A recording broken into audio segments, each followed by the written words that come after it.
दोस्तों नमस्कार। आज मैं आपके सामने प्रथम विश्व युद्ध के ऊपर वीडियो का 5वां और अंतिम भाग लेकर आ गया हूं। दोस्तों पिछले वीडियो में मैंने आपके सामने बात की थी कि चिन्हई की लड़ाई के दौरान भी अंग्रेजों ने बड़ी जीत हासिल की और चिन्हई की लड़ाई के बाद 5 महीने तक दोनों पक्षों में शांति बनी रही। लेकिन 10 मार्च 1842 को ईस्ट इंडिया कंपनी ने की सेना की कमान सर हुक्कप के हाथों में थी और सर हुक्कप 7 सैनिकों का नेतृत्व कर रहे थे, तो दूसरी तरफ किंग राजवंश की सेना की कमान यिजिंग के हाथों में थी और यिजिंग 3000 चीनी सैनिकों का नेतृत्व कर रहे थे। निप्पो की लड़ाई का भी कोई अलग परिणाम नहीं निकला और निप्पो की लड़ाई में भी अंग्रेजों ने एक तरफा जीत हासिल की। निप्पो की लड़ाई के दौरान किंग राजवंश के 600 चीनी सैनिक मारे गए, तो दूसरी तरफ मात्र 5 अंग्रेज सैनिक घायल हुए और निप्पो की लड़ाई में भी अंग्रेजों ने बड़ी जीत हासिल की और अंत में निप्पो बंदरगाह पर अंग्रेजों ने अधिकार कर लिया। निप्पो की लड़ाई के मात्र 5 दिनों बाद अंग्रेजों ने चीन के झेजियांग प्रांत के सिक्सी बंदरगाह पर अधिकार करने के लिए सिक्सी बंदरगाह पर हमला कर दिया। इसे सिक्सी की लड़ाई के नाम से जाना गया। सिक्सी की लड़ाई 15 मार्च 1842 को लड़ी गई। सिक्सी की लड़ाई के दौरान अंग्रेज ईस्ट इंडिया कंपनी की सेना की कमान सर हुक्कप और विलियम पार्कर के हाथों में थी। सर हुक्कप और विलियम पार्कर 1260 सैनिकों का नेतृत्व कर रहे थे, तो दूसरी तरफ किंग राजवंश की सेना की कमान जनरल यूपिन के हाथों में थी और जनरल यूपिन 8000 बैनरमैन का नेतृत्व कर रहे थे। सिक्सी की लड़ाई के अंत में भी किंग चीन अंग्रेजों का कुछ नहीं उखाड़ सके और किंग चीन के 1000 से ज्यादा सैनिक मारे गए, तो दूसरी तरफ मात्र 3 सैनिक मारे गए और 22 सैनिक घायल हुए और सिक्सी की लड़ाई में भी अंग्रेजों ने बड़ी जीत हासिल की और अंत में सिक्सी बंदरगाह पर भी अधिकार कर लिया। और सिक्सी की लड़ाई के मात्र 2 महीने के बाद अंग्रेजों ने चीन के झेजियांग प्रांत के झाबू बंदरगाह पर अधिकार करने के लिए झाबू बंदरगाह पर हमला कर दिया। झाबू को चापू के नाम से भी जाना जाता था और चापू की लड़ाई 18 मई 1842 को लड़ी गई। चापू की लड़ाई के दौरान अंग्रेजी ईस्ट इंडिया कंपनी की सेना की तरफ से 2220 सैनिक और 8 जहाज से और अंग्रेजों की सेना का नेतृत्व सर हुक्कप, विलियम पार्कर और निकोलस टॉमलिंसन जैसे अंग्रेज अफसर कर रहे थे, तो दूसरी तरफ किंग राजवंश की सेना की कमान चांगसी चाबू के हाथों में थी और चांगसी चाबू 10,000 चीनी सैनिकों का नेतृत्व कर रहे थे। चाबू की लड़ाई के अंत में किंग राजवंश के बहुत से सैनिक मारे गए और करीब 6500 चीनी सैनिक मारे गए। 14 जंगों पर अंग्रेजों ने अधिकार कर लिया, तो हालांकि दूसरी तरफ अंग्रेज अफसर निकोलस टॉमलिंसन मारा गया, लेकिन मात्र 52 अंग्रेज सैनिक घायल हुए और 13 मारे गए। चापू की लड़ाई में भी अंग्रेजों ने बड़ी जीत हासिल की और अंत में चापू बंदरगाह पर भी अधिकार कर लिया। चापू की लड़ाई के 1 महीने बाद चीन के झेजियांग प्रांत के जियांगसू के वुसंग नदी पर भी अंग्रेजों और चीनियों के बीच एक और लड़ाई लड़ी गई।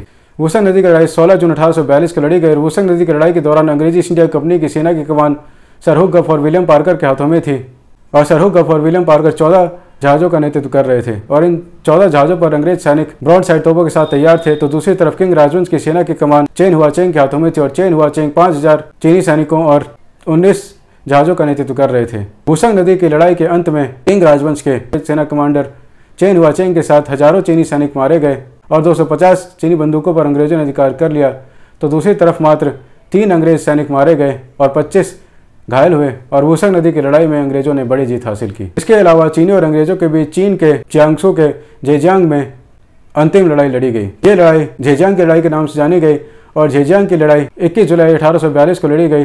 झेजियांग की लड़ाई के दौरान अंग्रेज ईस्ट इंडिया कंपनी की सेना की कमान सर हुक्कप के हाथों में थी और झेजियांग की लड़ाई के दौरान अंग्रेज चीन के झेजियांग प्रांत में घुस गए और चीन में घुसकर चीनियों को मारने लगे और ये 6907 सैनिकों का नेतृत्व कर रहे थे, तो दूसरी तरफ किंग राजवंश की सेना की कमान हाईलिंग के हाथों में थी और हाईलिंग 4000 चीनी सैनिकों का नेतृत्व कर रहे थे। झेजियांग की लड़ाई के अंत में जैसे जैसे अंग्रेज सैनिक झेजियांग में आगे बढ़ते गए, कम से कम नुकसान पे ज़्यादा से ज़्यादा चीनी सैनिकों को मारते गए और झेजियांग प्रांत में अंदर बढ़ते गए। जैसे ही अंग्रेजों ने झेजियांग पर अधिकार कर लिया, चीनी सेना कमांडर हाईलिंग ने अपने परिवार के साथ आत्महत्या कर लिया और चीन के 1000 से ज़्यादा चीनी सैनिक मारे गए और बहुत से सैनिक घायल हुए हो गए, तो दूसरी तरफ अंग्रेजों के 37 सैनिक मारे गए, 128 सैनिक घायल हुए, तो 3 लापता भी हो गए और झेजियांग की लड़ाई में अंग्रेजों ने बड़ी जीत हासिल की और अंत में झेजियांग पर भी अधिकार कर लिया। प्रथम विश्व युद्ध के दौरान चीन के किंग राजवंश ने जिन अंग्रेज सैनिकों को बंदी बनाकर रखा था उनकी संख्या 300 के करीब थी और इन सैनिकों में से चीन के किंग सम्राट दाओग्वांग ने 197 सैनिकों को ताइवान के नेरबुड्डा में फांसी की सजा सुना दी थी, जबकि 87 सैनिकों की बहुत ज्यादा मारपीट के कारण ही मौत हो गई। ये 10 अगस्त 1842 की घटना थी। इसे नेरबुड्डा कांड के नाम से जाना गया और नेरबुड्डा कांड के साथ ही प्रथम विश्व युद्ध समाप्त हो गया और प्रथम विश्व युद्ध के खत्म होने के बाद चीन के नानकिंग में चीनी और अंग्रेजों के बीच एक शांति संधि पर हस्ताक्षर किए गए।